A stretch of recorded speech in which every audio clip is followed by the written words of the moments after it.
अस्सलामुअलैकुम व्यूअर्स, मैं हूं आपका दोस्त आपका होस्ट महिबुल्लाह मंगेश और वेलकम करता हूं आपको प्लांट्स एंड बल्ला चैनल पर। और उम्मीद भी करता हूं कि आप सब ठीक ठाक होंगे, फिटफाट होंगे और खूब मज़े से होंगे। आज के जो हमारा वीडियो का टॉपिक है वो सलाद यानी लेटिस के बारे में है कि आप इसको किस तरह अपने घर में ग्रो कर सकते हैं। जिस तरह कि आप देख रहे हैं कि हमारे सामने खूबसूरत बास्केट टोकरी पड़ी हुई है सलाद की, तो ये मैंने लगाए थे 3 महीने पहले। क्योंकि बारिश नहीं थी तो मेरा भी वीडियो बनाने का मन नहीं कर रहा था। अब कल से बारिश स्टार्ट हो चुकी है और अभी थोड़ी सी स्टॉप हो चुकी है, तो मैंने सोचा कि आपके साथ वीडियो बना लूँ और आपके साथ शेयर कर लूँ। तो मैं आपको इसके बारे में इंफॉर्मेशन दूंगा कि इसको किस तरह से ग्रो किया जाता है, आप इसको किस किस चीज़ में ग्रो कर सकते हैं और आप इसकी हार्वेस्टिंग किस तरह कर सकते हैं। तो आज मैं थोड़ा सा इसको हार्वेस्ट भी करूंगा। जर्मिनेशन के बारे में तो खैर मैं आपको नहीं दिखा सकता कि इसकी जर्मिनेशन अब किस तरह की जा सकती है, क्योंकि इसका सीज़न ऑफ हो रहा है। तो इंशाल्लाह जर्मिनेशन के बारे में मैं आपको बाद में बताऊंगा। अब मैं सिर्फ आपको बताऊंगा कि इसकी सॉइल की रिक्वायरमेंट क्या है और इसको मैं हार्वेस्ट भी करूंगा। तो जिस तरह कि आप देख रहे हैं कि हमारे सामने खूबसूरत सलाद पड़े हुए हैं, लगे हुए हैं इस टोकरियों में, बास्केट में। तो आप इसको एक्स्ट्रा जो भी आपके साथ चीज़ें हों, ऑयल के डब्बे हों, इस तरह से। तो मैं ये एक्सपेरिमेंट कर रहा था कि इसको एक्स्ट्रा चीज़ों में किस तरह से लगाऊं। पिछली साल भी मैंने थर्मोकोल के डब्बों में इसको लगाया था, तो लोग देख रहे थे और सोच रहे थे कि ये नकली है, तो वो हाथ से इसको टच भी कर लेते हैं। थर्मोकोल के डब्बों में भी आप लगा सकते हैं। इस तरह की फ्रूट की जालियाँ मिलती हैं। एक करीब से मैं ये जाली आपको दिखा देता हूँ। इस तरह की फ्रूट की जालियाँ मिलती हैं, टूकियाँ मिलती हैं, क्रेट मिलते हैं। तो आप इसमें से इस तरह कर लें कि इस किस्म का कोई कपड़ा रख दें ताकि इससे पानी और मिट्टी का अखराज कम हो ना हो। तो इस तरह से कपड़ा रखने के बाद आप इसमें मिट्टी शामिल कर लें। मिट्टी की रिक्वायरमेंट आपको बता देता हूँ कि इसकी मिट्टी की रिक्वायरमेंट क्या है। 50% आपने इसमें गोबर की खाद और 50% आपने बालू मिट्टी लेनी है और इसको अच्छी तरह से मिक्स करना है। देन आपने इसको जिस चीज़ में भी आपको लगाना हो, इस किस्म के पोट्स में लगाना हो या इस किस्म के बैग्स मिलते हैं। तो ये मेरे पास एक्स्ट्रा पड़ा था तो मैंने सोचा कि इसमें ही लगा दूँ। और मेरा आइंदा भी ख्याल है कि सब्जियों को मैं इस किस्म के बैग्स में लगाया करूँगा। तो ये वो बैग है जिसमें हम चारा डालते हैं गाय बकरी वगैरह के लिए, तो उसमें आप इसको लगा सकते हैं। हाइट अगर कम हो तो फिर भी चलेगा, लेकिन पोट लेंथ वाइज बड़ा होना चाहिए, तो आप इसमें ज़्यादा लगा सकते हैं। कोशिश करें कि इसमें आप तकरीबन 3 इंच का फासला रखें प्लांट को लगाने में, तो इसकी प्रोडक्शन आपको अच्छी मिलेगी। तो आजकल तो आपने देखा होगा बर्गर का ज़माना है, बर्गर में भी इसको बहुत अच्छी तरह से यूज़ किया जाता है। आप देखते हैं कि अक्सर वो फ्रिज से सड़ी हुए सलाद निकालते हैं और बर्गर में लगा देते हैं। तो आप इस किस्म के फ्रेश सलाद घर में ही ग्रो कर सकते हैं, बहुत इजीली ग्रो कर सकते हैं। पानी का मैं आपको बता दूं कि इसको पानी की बहुत ज़्यादा ज़रूरत होती है। बारिश के मौसम में ये और भी ज़्यादा अच्छी तरह से खिलते हैं। तो बारिश के मौसम में इंतहाई लुक भी ये बहुत अच्छा देता है। तो आप कोशिश करें कि इसको पानी ज़्यादा दें। तो हल्की हल्की बारिश हो रही है, अभी तो स्टॉप हो चुकी है। इस पर पानी के आप देख रहे हैं कि ड्रॉप्स हल्के हल्के पड़े हैं, तो ये इंतहाई ज़बरदस्त सा लुक दे रहा है।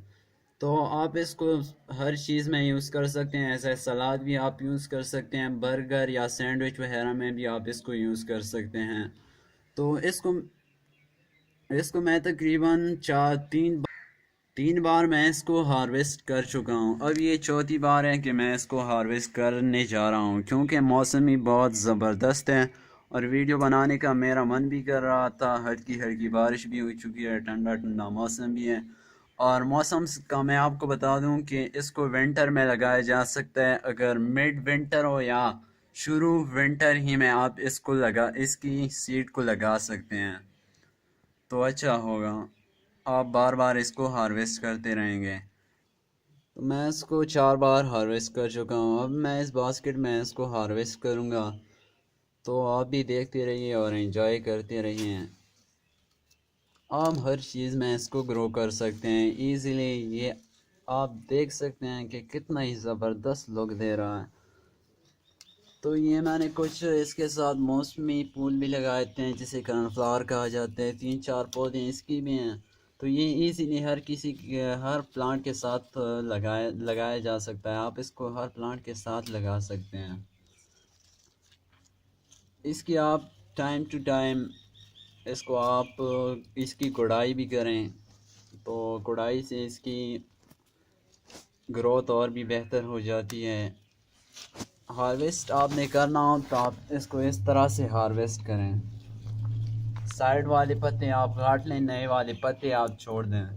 तो ये बार बार निकलते रहेंगे और आप इसको बार बार हार्वेस्ट करेंगे। अगर आप चाहते हैं कि इसको जड़ से निकालें तो बस जड़ से भी निकाल सकते हैं, लेकिन इसका कोई फ़ायदा नहीं होगा आपको, क्योंकि जड़ से निकालने के बाद आपका प्लांट डेड हो जाएगा। और हार्वेस्ट आप इसको बार बार करते रहें, वरना इसके पत्ते जो हैं वो येलो होना शुरू हो जाते हैं। ये मैंने देसी सीड इसका लगाया था। आप इसका हाइब्रिड तो हम भी लगा सकते हैं, सीड लगा सकते हैं, उसकी प्रोडक्शन और भी ज़्यादा होगी। लेकिन देसी ही से मुझे इतना ज़बरदस्त प्रोडक्शन मिला है। तो हार्वेस्ट इस तरह से करें कि बीच वाले जो नए पत्ते हैं उनको छोड़ा करें, साइड वाले जो पत्ते हैं उनको काट लिया करें।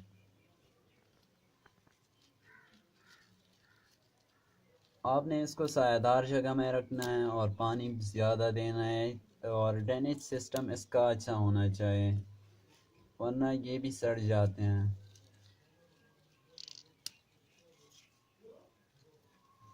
पानी हमेशा ऊपर से डाला करें।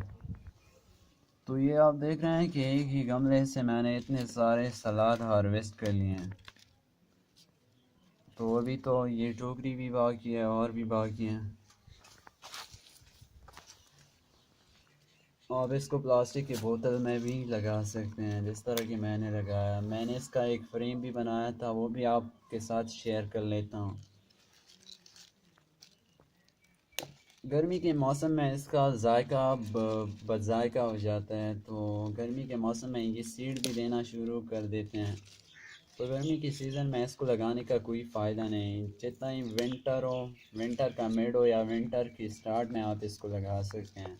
इंशाल्लाह इसका पूरा प्रोसेस मैं आपको दिखाऊंगा कि इसको सीड से किस तरह से जर्मिनेट किया जाता है। तो इन बोतलों में भी मैंने लगाया था। ये ग्रेल गार्डनिंग है, इसको ग्रेल गार्डनिंग कहा जाता है। इस तरह से आप बोतल को काट के लगा दें और इसमें सलाद लगा दें। लेकिन इससे मैंने हार्वेस्ट कर लिया और जड़ से ही निकाल लिए, क्योंकि मैं इसको पानी ज़्यादा नहीं देता था तो वो खुश होना शुरू हो गए थे। तो इस तरह से आप इसमें भी लगा सकते हैं।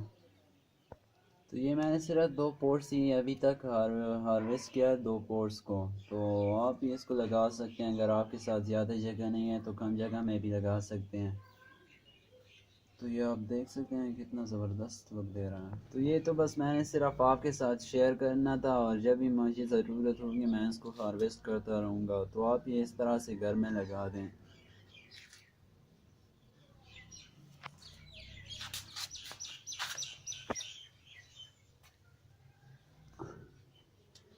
तो आई रियली होप कि आपको वीडियो पसंद आई होगी। अगर पसंद आई है तो लाइक करें, अपने दोस्तों के साथ शेयर करें और हमारे चैनल को सब्सक्राइब करें। और हमारी अगली आने वाली वीडियो की और बेल के आइकन को क्लिक करना ना भूलिए, ताकि हमारी अगली आने वाली वीडियो की नोटिफिकेशन सबसे पहले आप तक पहुंच सकें। अगली वीडियो में इंशाल्लाह मैं आपको इस क्रोन ऑफ थ्रोन की कटिंग के बारे में भी बताऊंगा कि इस क्रोन ऑफ थ्रोन की कटिंग किस तरह लगाए जा सकते हैं। तो तब तक के लिए अपने होस्ट महबुल्ला बंगेश को दीजिए इजाज़त। अल्लाह हाफिज़।